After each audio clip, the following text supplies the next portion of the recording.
అధ్యాయం.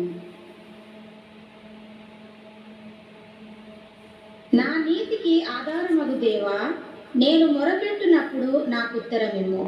ఇరుకులో నాకు విశాలత కలగజేసిన వాడవు నీవే. నన్ను కరుణి నా నీతికి ఆధారమగు దేవా, నేను మొరపెట్టినప్పుడు నాకు ఉత్తరమిమ్ము. ఇరుకులో నాకు విశాలత కలగజేసిన వాడవు నీవే. నా మనవి ఆలకించి నా ప్రార్థనను అంగీకరించు. అది దావీదు భక్తుడు దేవునితో మాట్లాడుతున్నాడు.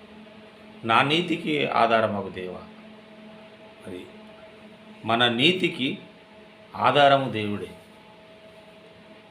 మన నీతికి ఇంకెవరు ఆధారం కాదు. ఈ లోకంలో మనం నీతిగా జీవిస్తున్నప్పుడు మరి మనుషులు ఈ నీతికి ఆధారం కాదు. నీ నీతిని ఎవరు గుర్తించలేరు. నీ నీతికి మనుషులు విలువనివ్వలేరేమో, కానీ నీ నీతికి ఆధారము దేవుడే. అందుకే ఆయన అంటున్నాడు, నా నీతికి ఆధారమగు దేవా. నీతికి ఆధారం ఉంది. ఆధారం దేవుని చేతిలో ఉంది.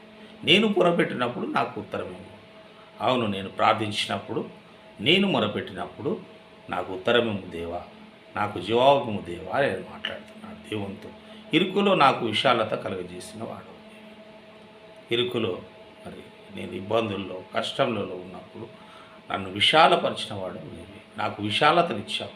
ఇరుకు మార్గంలో నేను వెళ్తున్నప్పుడు, మరి అయోమయ పరిస్థితుల్లో నేనున్నప్పుడు, కష్టాలలో నేనున్నప్పుడు, నా మార్గం ఇరుకుగా ఉన్నప్పుడు నాకు దాంట్లో విశాలతనిచ్చావు.